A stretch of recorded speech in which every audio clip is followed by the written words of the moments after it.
A Ucrânia conseguiu isso na Suíça. O plano de paz foi reescrito. Ninguém mais está pressionando a Ucrânia. Uma verdadeira vitória. A contagem regressiva para o fim da guerra já está a todo vapor. A armadilha está se fechando. Mas para quem? Intrigas de bastidores e acordos secretos que lhe farão gelar o sangue. Mega choque. Grã-Bretanha e França. A força de desembarque está aterrissando na Ucrânia. As tropas estão ansiosas para entrar em combate. A Europa está em guerra. Putin está explodindo de raiva. Ele não consegue acreditar.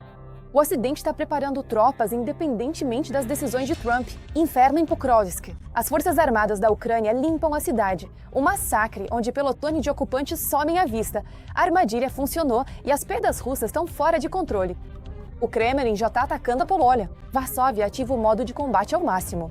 Varsóvia mobiliza tropas com urgência. Falaremos mais sobre isso adiante nesta edição. Ponto quente. Aconteceu. Trump ligou o cronômetro. A contagem regressiva para o fim da guerra começou.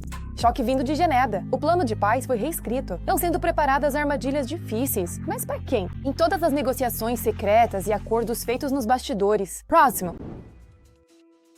As negociações em Genebra sobre o plano de paz de Trump são cruciais. Participaram dessas reuniões representantes dos Estados Unidos, da Ucrânia e conselheiros de segurança nacional da França, da Grã-Bretanha e da Alemanha, segundo o projeto americano do plano de cessar-fogo na Ucrânia.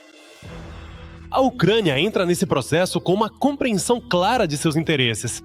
Esta é mais uma etapa do diálogo, que continua nos últimos dias e, acima de tudo, visa alinhar a visão dos próximos passos.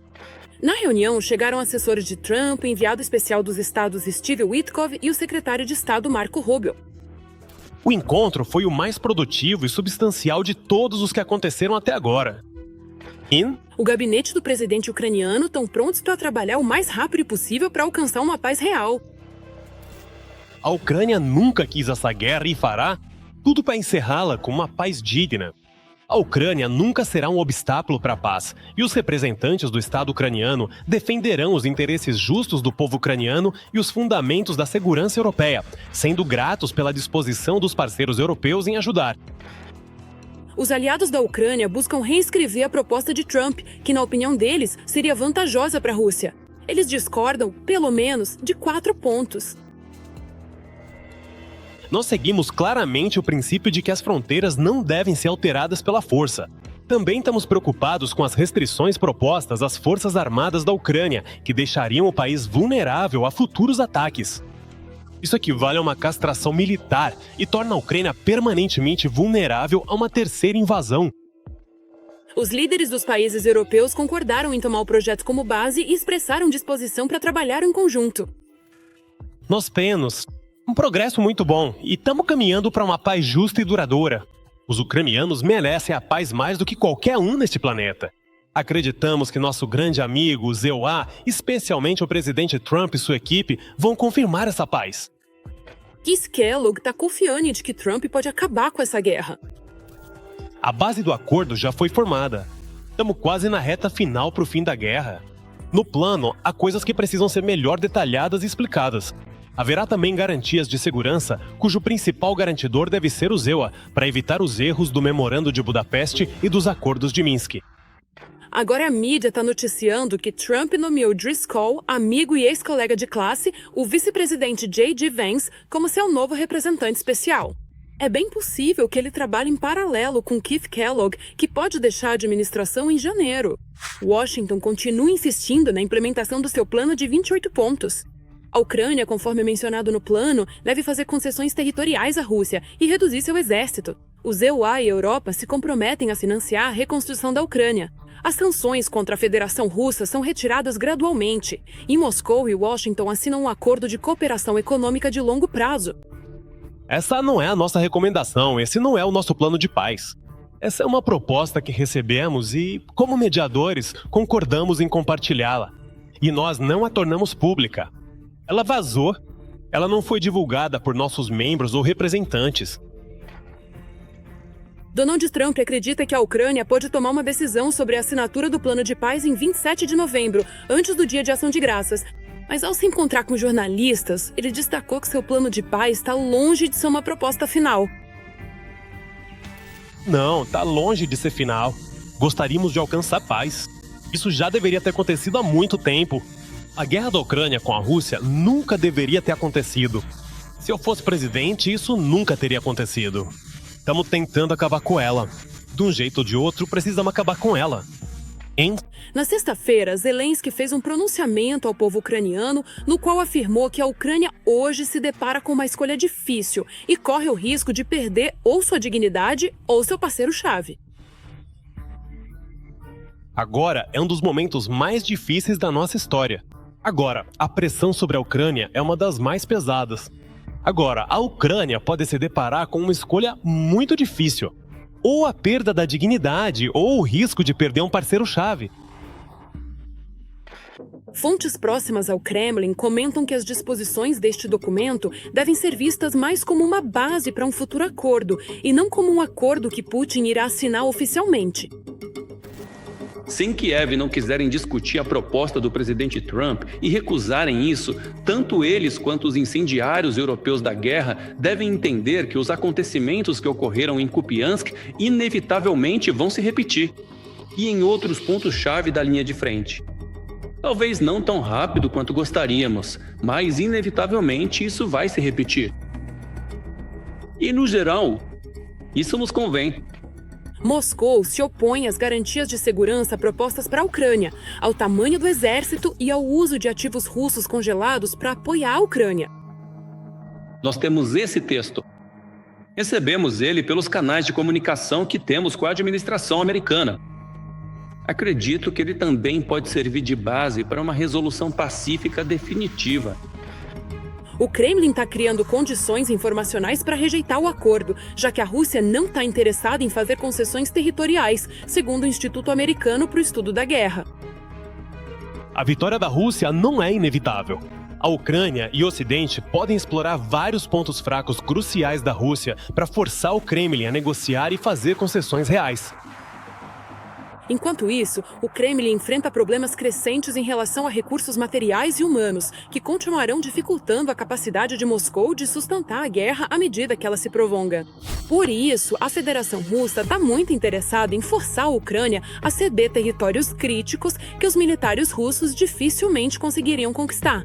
Por isso, Gerasimov, ao relatar a situação na linha de frente para Putin, continua exagerando os sucessos, e Putin faz jogo duplo para forçar a Ucrânia e o Ocidente a aceitarem as exigências russas nas negociações. Choque! Reino Unido e França desembarcam tropas na Ucrânia. As forças já estão na fronteira. A Europa está em combate. Putin está explodindo de raiva. Apocalipse diplomático. O Kremlin cruzou o Rubicão e o Ocidente dá um golpe pelas costas. Vazamentos dos quartéis-generais. A Rússia perde todos os trunfos. As forças armadas da Ucrânia estão armadas até os dentes. É o fim para Moscou. Confere todos os detalhes. No Reino Unido e na França estão preparando tropas para um possível envio à Ucrânia. E tudo isso está acontecendo justamente no momento em que os EA promovem seu próprio plano de paz. Um documento com 28 pontos, onde um dos elementos-chave exige diretamente: não deve haver tropas da OTAN no território da Ucrânia. Nós, europeus, sempre apoiamos uma paz duradoura e justa e saudamos qualquer esforço para alcançá-la. Claro, para que qualquer plano funcione, são necessários ucranianos e europeus. Então isso está absolutamente claro. Também precisamos entender que, nesta guerra, há um agressor e uma vítima. Por isso, não ouvimos falar de Nentuna, concessão por parte da Rússia. Quero dizer, se a Rússia realmente quisesse a paz, ela poderia ter concordado com um cessar-fogo incondicional já há algum tempo. Nesse meio tempo, vemos novamente bombardeios contra civis. O Reino Unido, segundo a Bloomberg, já identificou unidades militares específicas que podem ser enviadas rapidamente para a Ucrânia. O ministro da Defesa, John Gilley, declarou que Londres atualizou os planos de envio de tropas para a Ucrânia como parte de uma coalizão de países dispostos. Essa coalizão envolve cerca de 30 países liderados pelo Reino Unido e pela França. Realizamos reconhecimento na Ucrânia, por isso sabemos quais unidades serão utilizadas, como serão mobilizadas e quais tarefas poderão desempenhar. Os planos serão coordenados com outros membros da coalizão, dependendo das necessidades da Ucrânia e das condições de qualquer acordo de paz. Na prática, Londres está formando a estrutura da futura presença, aquela que deve entrar em ação imediatamente após um possível acordo de paz. A Grã-Bretanha já está reservando mais de 100 milhões de libras para esses fins, o que equivale a cerca de 130 milhões de dólares. Esse dinheiro é para as despesas iniciais com o envio das tropas. Há contatos constantes entre a Ucrânia e os parceiros sobre as necessidades e sobre a situação. Esse é um dos canais pelos quais se entende, em nível... No Ministério das Relações Exteriores, no nível de vários órgãos e diferentes grupos de coordenação criados entre a Ucrânia e os parceiros, essas informações são transmitidas. Avaliações ucranianas. Por outro lado, os parceiros têm contatos diretos com organizações da sociedade civil na Ucrânia por meio de organizações doadoras e de uma série de contatos na embaixada. Assim, eles recebem avaliações de localidades, regiões, províncias, de prefeitos, de governos locais, de ativistas locais. Também sobre as situações que acontecem e as necessidades. O terceiro ponto é que os serviços de inteligência e centros analíticos também estão trabalhando. Por isso, é possível afirmar com total responsabilidade que os parceiros entendem perfeitamente a situação e as necessidades que existem. Os planos incluem posicionar contingentes mais afastados da linha de frente e continuar o treinamento das unidades ucranianas, tanto no Reino Unido quanto diretamente na Ucrânia. Após a assinatura do acordo de paz, um centro de coordenação deverá começar a funcionar em Kiev, sob a liderança de um oficial britânico de 2 estrelas. Suas tarefas incluem logística, armamento, treinamento, restauração das forças terrestres ucranianas, assim como garantir a segurança aérea necessária para a retomada das conexões aéreas internacionais. Um bloco separado trata da ampliação do agrupamento naval do Mar Negro, formado por Turquia, Romênia e Bulgária. Desminagem, segurança das rotas de navegação e restauração da exportação marítima. Esses elementos, segundo o Plano de Londres, devem se tornar fundamentais para o período pós-guerra. Se houver um posicionamento no continente, os contingentes britânicos serão posicionados longe da zona de confronto. Obviamente, estamos falando do oeste da Ucrânia, onde já é assim atualmente. Pelas minhas informações, sabemos que há instrutores militares americanos em quantidade considerável, que treinam inclusive em logística e outros aspectos. Portanto, trata-se também de instrutores. Então, contar que, no caso de início de um processo de paz, tropas estrangeiras estarão posicionadas na linha de confronto, por enquanto, não faz sentido algum. Ou seja, estamos falando do que já está acontecendo agora, neste exato momento, atualmente. Só é possível falar, por exemplo, na substituição de instrutores americanos, ou seja, de profissionais militares dos Estados Unidos, de militares americanos, por militares britânicos, ou seja, por membros das Forças Armadas do Reino Unido. É justamente agora que a Ucrânia e os parceiros europeus estão diante de uma escolha difícil. Por um lado, há a necessidade de garantir garantias de segurança confiáveis e manter a estabilidade após um possível acordo. Por outro lado, existe o risco de ultrapassar os limites do plano americano, provocando assim uma nova onda de pressão por parte da Rússia. Ou até mesmo minar toda a arquitetura do futuro acordo de paz. Neste exato momento, há um banho de sangue em Pokrovsk, onde pelotões inteiros de ocupantes evaporaram no inferno. A armadilha mortal se fechou. É impossível calcular as perdas dos russos. Estas imagens do campo de batalha vão te chocar. Confira a seguir todos os últimos detalhes diretamente da linha de frente. Nas últimas 24 horas, 3 pelotões foram eliminados e mais de um pelotão ficou ferido. O Estado-Maior das Forças Armadas da Ucrânia revelou detalhes das batalhas por Pokrovsk. Assim, as forças de defesa destruíram exatamente 60 soldados de assalto russos que, na neblina, tentavam avançar para o centro da cidade e se consolidar. Outras 23 pessoas ficaram feridas. Como resultado, a tentativa de avanço dos ocupantes fracassou. Ao mesmo tempo, o inimigo ainda mantém as posições antigas, nas quais entrou alguns dias atrás. Segundo o comando das Forças Armadas da Ucrânia, agora estão sendo realizadas ações de busca e assalto, e toda a cidade continua de fato sendo uma zona cinzenta. O inimigo, que entrou pelas periferias do sul de Pokrovsk, já estabeleceu ali uma certa cabeça de ponte. Mas essa cabeça de ponte já está sendo abastecida logisticamente.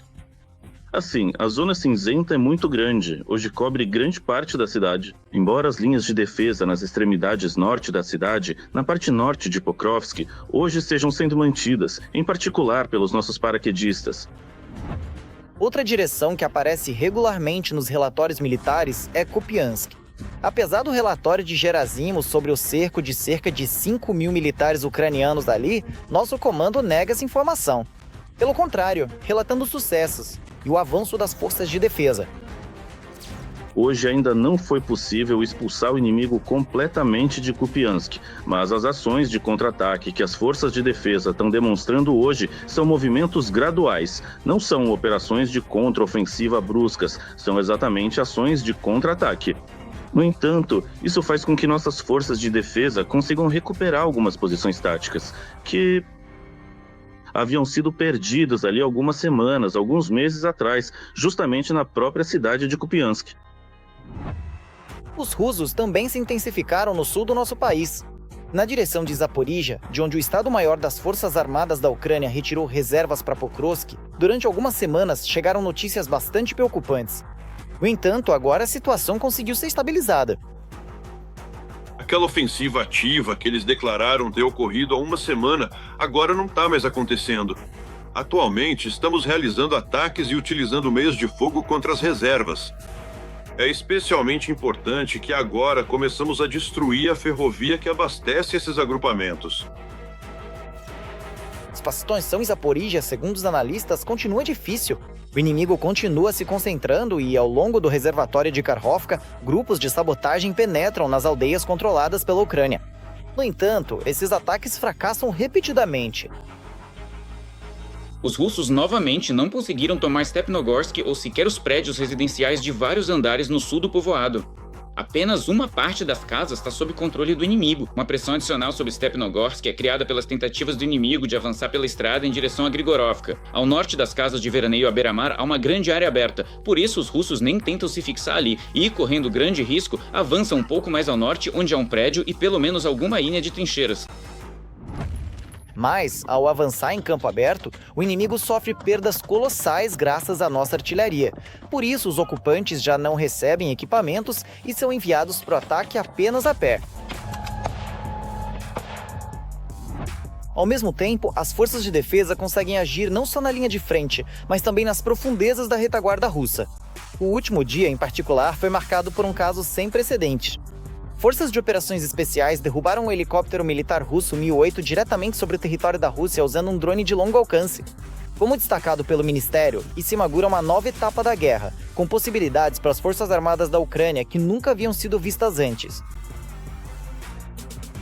A questão é que, antes, os helicópteros no ar, os ucranianos atacavam usando drones FPV comuns, com alcance máximo de algumas dezenas de quilômetros e ogivas de 1,5 kg. Neste caso, porém, vemos que não foi necessário colidir o drone com o helicóptero justamente por causa da ogiva poderosa. Por outro lado, como você pode ver, isso acontece em uma altitude diferente, onde talvez os FPVs comuns novamente não conseguiriam chegar. E o que é muito importante, pelo que dizem algumas fontes, mas ainda precisa ser confirmado, isso acontece a uma distância muito grande. Neste caso, é a região de Rostov, na área de Kutenikovo. E o que é Kutenikovo? Bem, na verdade, fica a 200 quilômetros da linha de contato. As áreas ocupadas também foram atingidas. Parte da região de Donetsk mergulhou em um blackout total, o que paralisou parcialmente o comando das tropas russas. Entre mais de uma dezena de ataques bem-sucedidos, vale destacar as explosões em Dokuchaevsk. Os analistas ainda discutem se o clarão noturno foi resultado de um ataque a uma usina elétrica ou a um depósito de munições. Seja como for, ambos são, no fim das contas, um golpe na logística. Porque se uma subestação é destruída, o grupo perde energia elétrica. Se o ataque é contra o depósito de munições, o grupo perde projéteis. Isso é importante para o grupo que está avançando agora em Donetsk, ou seja, isso pelo menos desacelera o potencial ofensivo deles. Ao mesmo tempo, os combatentes no local confirmam essa informação. Em particular, devido ao aumento dos ataques da logística russa em Donetsk, as tropas de assalto ficaram sem o abastecimento constante de reservas e armamentos e perderam o ritmo do avanço em Pokrovsk. A Polônia está à beira de uma guerra com a Rússia. Explosões perto de Lublin, drones sobrevoando, sabotagem diária. O Kremlin já lançou um ataque. A Polônia está entrando em modo de combate. Varsóvia está preparada para destruir completamente o agressor? Tanques na fronteira, exército no alerta. Isso não é mais um ensinamento. Quem atacará primeiro? Olhar. A Rússia atacou a Polônia. Atualmente, um termo mais comum é guerra híbrida. E podemos dizer que já está em andamento, porque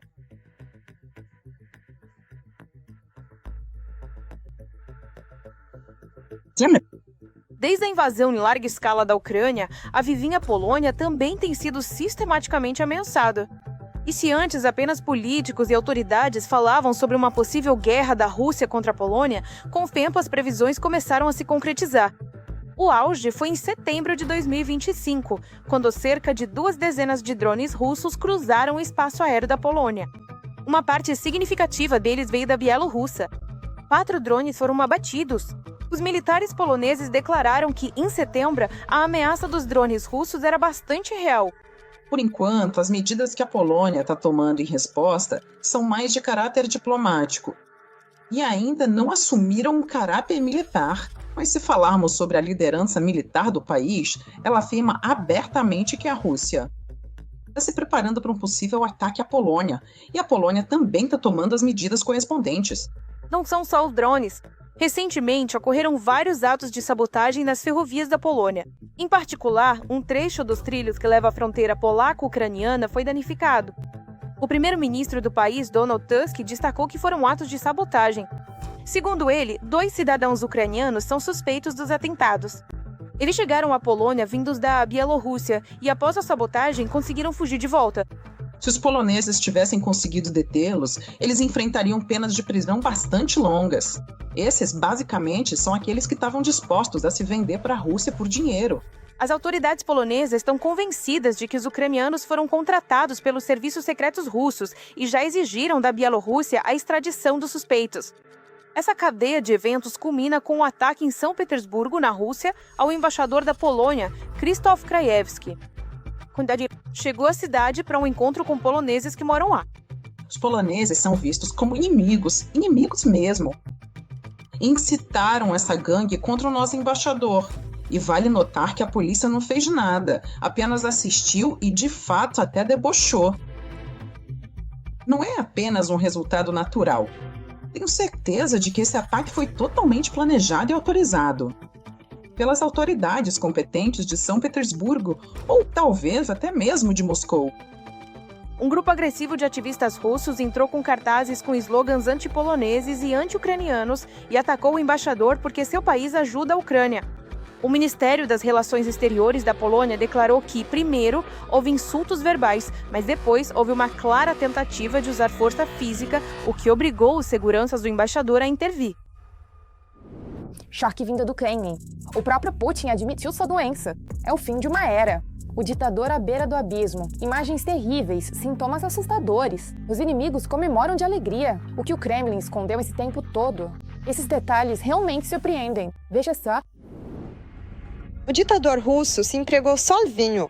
Putin diz abertamente que quer viver mais tempo. E até mesmo 150 anos já não são suficientes para ele.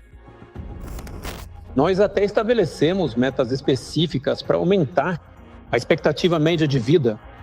E estamos fazendo tudo certo. Talvez seja possível chegar até 150 anos. Mas, em primeiro lugar, nunca será o bastante. Essa declaração de Putin foi feita na conferência Viagem ao Mundo da Inteligência Artificial. Curiosamente, conversas sobre imortalidade se tornaram um tema normal de discussão na sociedade russa. Na conferência, quem primeiro tocou nesse assunto foi o chefe do Sberbank, Hermann Gref. Sem dúvida, para puxar o saco do ditador. Como você vê, ou seja, qual é a sua opinião sobre as previsões publicadas pelo Sr. Ray Kurzweil, um desses tecnólogos muito conhecidos e renomados? Futuristas que dizem que todos aqueles que viverem pelos próximos 6 ou 7 anos terão a chance não só de viver até os 100 anos ou mais, mas de alcançar a imortalidade. A última previsão dele é que isso vai acontecer na virada entre 2030 e 2035, mais ou menos em 2032. Gref fez essa pergunta ao escritor chinês de ficção científica Chen Qiufan, que estava presente no painel. Qiufan não deu uma resposta direta, mas imediatamente retomou o assunto. Antigamente, as pessoas viviam 20, 30, 35 anos, e isso era considerado normal. Então, a idade média em cada país, e no planeta como um todo, começou a aumentar. 35, 45, 50 anos. também é normal. Hoje, em alguns países, já chega a 80, e nós também buscamos que aqui a média de idade das mulheres seja um pouco maior e dos homens um pouco menor. Especialmente para o Putin, isso vai ser pouco, ele não esconde isso. E até 150 anos já foram mencionados. Foi exatamente essa idade que o ditador russo discutiu com seu colega chinês no início de setembro, durante a transmissão do desfile militar. Naquela ocasião, a conversa deles foi gravada totalmente por acaso. Os órgãos humanos podem ser transplantados constantemente. Quanto mais tempo você vive, mais jovem você se torna, podendo até alcançar a imortalidade. Alguns preveem que não é bem assim, que neste século as pessoas podem viver até 150 anos. Mas Putin não falou apenas sobre imortalidade nessa conferência, também falou sobre sua saúde. Como se fosse por acaso, comentou que tá tudo absolutamente bem com ele. Acabei de fazer meu exame anual. Isso levou quase 2 dias inteiros. Com pernoite na clínica. Fui até lá. Cheguei lá por volta das 2 da tarde e saí no dia seguinte. Graças a Deus tá tudo bem. Fazer um exame desses em 1 minuto parece coisa de ficção científica. Quando a saúde tá boa, um check-up dificilmente leva 2 dias. Mas isso não foi dito à tola. Putin tenta convencer todo mundo de que tá saudável, quando na verdade tudo tá desmoronando. E não é uma coincidência incrível que ele tenha começado a falar sobre saúde apenas 10 dias depois de a internet começar a comentar sobre o aspecto extremamente doentio das mãos do ditador russo. Mesmo com todas essas veias varicosas nas mãos, o mais importante é outra coisa. Quando foi a última vez que você viu o Putin na academia? A última vez que vimos ele foi há 1 ano, quando entrou numa sala de esportes. Putin estava de terno, ele não se sentou. Não usou os aparelhos e nem tentou nos mostrar nada. Ou seja, acabou, Putin já era. Putin sem camisa, Putin de patins, Putin esquiando, tudo isso acabou. O esporte ativo dele já ficou para trás. É claro que o Putin já é um velhinho, que não consegue mais se exibir, não pode mais mostrar o corpo pra gente, porque já faz tempo que ele não tem mais um corpo atlético. Como está a saúde do Putin, na verdade, ninguém sabe ao certo. Mas os jornalistas já escreveram várias vezes sobre o tratamento do vovô do bunker contra o câncer e sobre o fato de que ele é visitado regularmente por um cirurgião oncologista. Mas vamos supor que a saúde do czarzinho russo esteja realmente boa. Isso não muda o fato de que Putin quer viver por muito tempo. Geneticistas russos trabalham dia e noite para encontrar uma solução, e tudo isso oficialmente. Em 2019, a Federação Russa adotou um programa científico e técnico federal para o desenvolvimento de tecnologias genéticas. Bilhões de rublos são gastos nesses projetos. A endocrinologista Maria Vorontsova está participando do estudo. Sim, a filha mais velha de Vladimir Putin. Foi a ela que o ditador confiou uma missão tão importante, prolongar sua vida por décadas. Digamos que um dos projetos de grande escala se chame 100 mil mais eu. O projeto é financiado pela Rosneft, que é chefiada por outro camarada de Putin, Igor Sechin. Os anos 90, aqueles que carregavam as malas de Vladimir Vladimirovich. Como parte do projeto, os cientistas irão decifrar os genomas de 100 mil russos. Essas transcrições ajudarão a identificar defeitos genéticos típicos do grupo étnico russo. E depois dessa informação vai ajudar a melhorar a saúde dos queridos russos. Tudo isso é apresentado sob o pretexto de preocupação com os russos. Na verdade, Putin só pensa em si mesmo. E além disso, o ditador russo tem medo.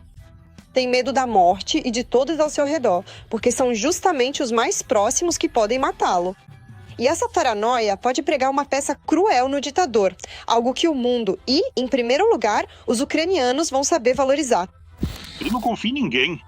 E eu tô convencido de que, à noite, ele tranca alguma porta blindada com uns 25 trincos e não deixa ninguém entrar. E é nisso que é a esperança.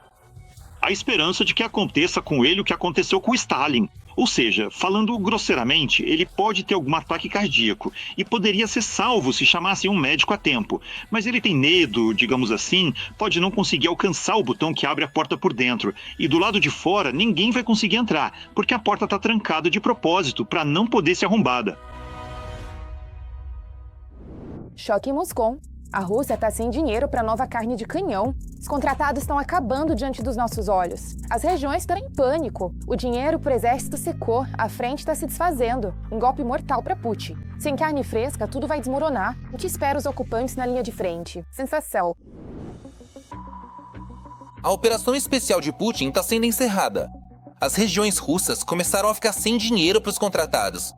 Sobre o cancelamento dos pagamentos no valor de 1.100.000 rublos, supostamente, devido à situação complicada do orçamento, informam autoridades de várias regiões da Federação Russa. Os primeiros a parar de atrair potenciais contratados com grandes quantias de dinheiro em 2025 foram na região de Zabaikalsk. Em seguida, sobre o fato de que não há dinheiro, mas para aguentarem firme, também anunciaram em Khakassia. Agora chegou a vez da Yakutia. Na Yakutia, faltou dinheiro para pagar os militares. O orçamento não cobre tudo, disse o ministro das Finanças, Ivan Alexeyev. O problema com os atrasos nos pagamentos, além do Baikal, é tão grande que, depois dos canais de oposição na Rússia, a notícia acabou sendo repercutida até mesmo pela mídia do Kremlin. A grande repercussão obrigou até os funcionários russos a reconhecerem o problema.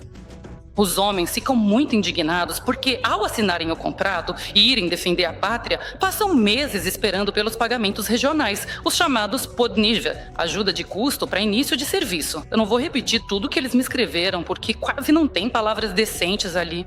E eu entendo a emoção deles. Vou citar só a última frase, que é decente e resume tudo. Por favor, diga a eles aí que a resposta dos funcionários de que o orçamento é complicado, que não há dinheiro e que é para aguentar não nos serve. É ainda mais difícil aguentar essa situação para os ocupantes mortos, que já não estão mais aqui por terem recusado. Sem os pagamentos prometidos às famílias, nem sequer conseguem enterrar seus entes queridos de forma digna. Quando chega o Carga 200, corpo de um soldado morto, a família recebe 100.000 da região, mais 1 milhão, 1.100.000. Esse dinheiro foi suficiente para organizar um funeral digno para seu pai, irmão e marido. Hoje em dia, o máximo que eles recebem é tipo 100.000, e isso se chegarem a tempo. Uma nada para enterrar. Os economistas já estão alertando que a situação só vai piorar. O tesouro russo estava a ver. Por causa das sanções ocidentais, do congelamento dos ativos do Kremlin e da recusa generalizada em comprar os recursos energéticos sangrentos de Putin, a Rússia não tem como pagar suas dívidas nem mesmo para os seus próprios soldados. A economia russa entrou em uma espiral de contração já bastante ativa, visível e inegável. E dificilmente ela conseguirá sair facilmente dessa espiral. Não se sabe se conseguirá sair disso algum dia. Talvez não tão rápido quanto gostaríamos, mas as sanções ocidentais e americanas parecem realmente ter quebrado a espinha dorsal da economia russa. Em seus planos e orçamentos para 2025, o Kremlin claramente superestimou suas expectativas. Baseia-se em outros preços do petróleo, em outra cotação do dólar, que atualmente não existe. No final das contas, não há dinheiro para pagar a cada novo soldado 2.500.000 rublos pelo contrato com o Ministério da Defesa da Rússia, assim como não há para pagar por ferimentos e mortes dos militares. Todos que foram para a guerra para ganhar dinheiro, de agora em diante só vão conseguir pagar a passagem só de ida. A estagnação começou por volta de setembro de 2024. Ou seja, desde setembro de 2024 já faz quase 1 ano e meio, na verdade até mais de 1 ano e meio se for ver bem. Enfim, a economia da Rússia não está crescendo. Quanto tempo dá isso? Desde setembro, então, já estamos chegando a 1 ano e meio. Ou seja, a economia não cresce e, além disso, está em declínio. E esse declínio continua e se intensifica. Além disso, a situação financeira das empresas está piorando. Elas estão perdendo lucro. Consequentemente, o pagamento do imposto sobre o lucro está diminuindo. Por causa disso, o orçamento regional já está em grande apuro. Para tentar acalmar de alguma forma as famílias dos contratados russos e as viúvas enlutadas, os funcionários do Kremlin prometeram verbalmente resolver o problema o mais rápido possível. Parece que o governo da República já encontrou uma solução. O ministro prometeu retomar os pagamentos. No entanto, tudo isso não passa de palavras vazias. Afinal, não há de onde tirar tanto dinheiro para sustentar a movimentação do Putin. Por enquanto, estão tapando os buracos com os orçamentos da saúde, habitação e educação. Mas mesmo todos esses juntos não cobrem nem 1/3 dos gastos com a operação militar especial. Enquanto isso, os correspondentes militares e russos já estão alardeando sobre o descontentamento em massa entre os contratados do Kremlin. Ninguém entre eles está disposto a morrer por uma ideia, e não por dinheiro.